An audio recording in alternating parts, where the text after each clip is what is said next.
Hello, hi everyone. Welcome back to Woo Can Cook. My name is Wesley, and this is a show where we are slowly cooking our way through all of the food from my childhood. Today we're taking a look at yet another addition to our ever-growing series dedicated to fried chicken with a shot at a Vietnamese Nuoc Mam fried chicken wing.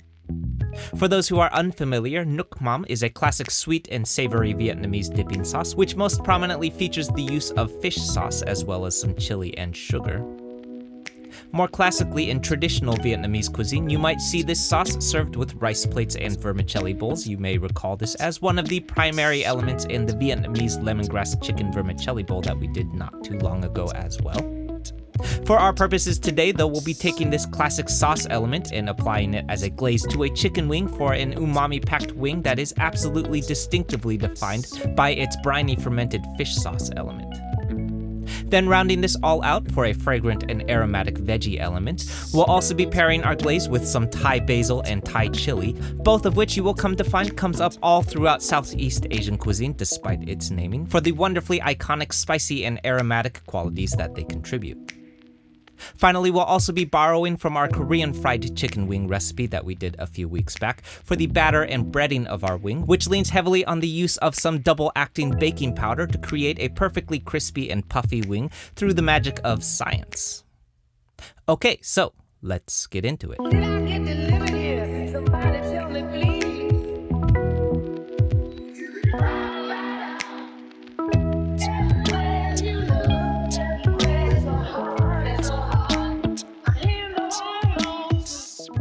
Okay, so diving right in, I'm kicking things off here first with my aromatic fundamentals. This is our garlic and ginger, which we are doubling today as it will be appearing in both our batter as well as our glaze. So this is 8 cloves of crushed and minced garlic, followed by 2 inches or about 2 tablespoons of some finely minced ginger. We're keeping these separated for our Mise En Place and then diving into our Thai chilies next. I'm going with 6 of these destemmed and sliced thinly with their seeds intact. This yielded a fairly medium heat wing here with a decent but manageable kick. As always, depending on your preference for heat though, dial this bit up or down. Then moving on to our Thai basil, I'm destemming about a 1/4 cup of these, reserving 3 or 4 leaves for our garnish, and then setting the remainder aside for our glaze later on. As I mentioned earlier, you'll find that these 2 ingredients come up in a lot of Southeast Asian cuisine, not just Thai food, so don't be shy with this bit because they are both iconic parts of Vietnamese cuisine.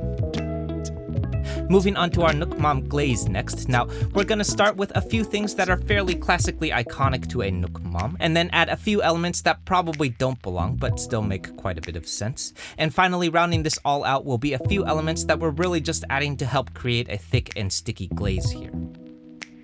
Starting things off here is 4 tablespoons of fish sauce, followed by 2 tablespoons of rice vinegar, a single tablespoon of brown sugar, and a squeeze of lime juice, which I swear that I used, but I forgot to film somehow. Now, if we were to stop here, we've got ourselves a pretty straightforward Nuoc Mam sauce, good for things like rice bowls, lemongrass chicken, and other classic Vietnamese plates. But since we're gonna use this as a glaze and we will want to add a little bit of color to our wings, I'm also gonna round this out with 4 tablespoons of soy sauce and a single tablespoon of oyster sauce. This is gonna give our wings a nice deeply caramel color, as well as a little bit of an umami boost too. Then next, finally, to turn this all into a glaze, this is what ended up being 4 tablespoons or a 1/4 cup of honey, which is more or less a requirement if you want to make sticky fried chicken wings. And finally, rounding out our glaze here, I'm also going to add 4 tablespoons or an additional 1/4 cup of sweet chili sauce as well, which again is also going to help give us a sticky, messy, sweet, and savory wing as well. I'm mixing this all up to combine and then setting this all aside as we dive into our chicken wings next. Alright, so diving into my wings next, I'm starting out with the batter element, which is more or less the same batter that we used for our Korean fried chicken wing recipe that we did a few weeks ago, since those came out pretty much perfect.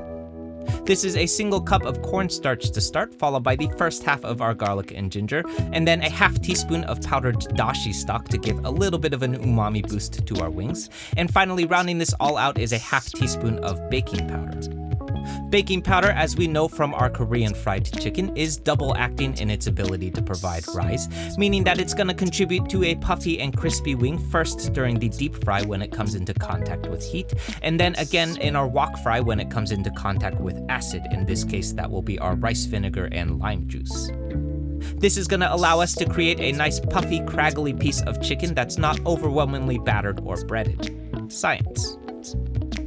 I'm tossing this all to combine and then adding in our wings and seasoning with a pinch of kosher salt, and then finally tossing all of this one more time until our wings are fully coated and we're heading over to the stove. Over on the stove, I've got my fryer heated up to 350 degrees F, and then I'm giving my wings a tap to dislodge any stray aromatics before dropping them into the fryer. We're gonna want to leave that first set of garlic and ginger behind here, or else they're gonna burn up during this fry. I know what you're thinking, but don't worry, we're gonna have plenty more garlic and ginger coming up later as well. I'm frying this up in batches for about 5 minutes until deeply golden brown, and then removing to cool on drying racks as we repeat with our remaining chicken. This took me 3 batches altogether, I believe. Back over on the stove, I've removed my fryer oil, and then I'm reheating my wok as hot as possible, adding an additional 4 tablespoons of peanut oil, and as always, long yao for that nice non-stick surface. Then going in here first, as promised, is the second half of my garlic and ginger plus my Thai chilies. I'm tossing this until fragrant for about 15 seconds, and then immediately following up with my sauce element plus about 1/4 cup of water to buy us some reduction time on heat. Here are those additional 2 tablespoons each of honey and sweet chili sauce that I mentioned earlier to help us create a more sticky glazed texture. And then I'm letting this reduce for quite a while on heat, about 3 or 4 minutes, until a thick glaze forms like so before we add in our wings. I know I can tell you that this is going to feel like an eternity, but I promise that it is the single most important step in our recipe today, or else if you introduce those wings too early, then they'll turn soggy while you wait for your glaze to finish reducing. We're killing the heat here and then giving a quick toss to coat our wings. Then next I'm adding in our Thai basil, tossing one more time until it becomes nice and fragrant. One more reminder to reserve a little bit of Thai basil for your garnish, and we're ready to eat.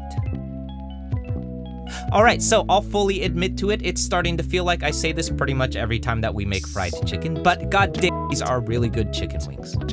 The fish sauce in our Nuoc Mam is rich and flavorful from all of the wonderful fermented umami that it adds, which I think pairs just perfectly with our sweet chili sauce and honey.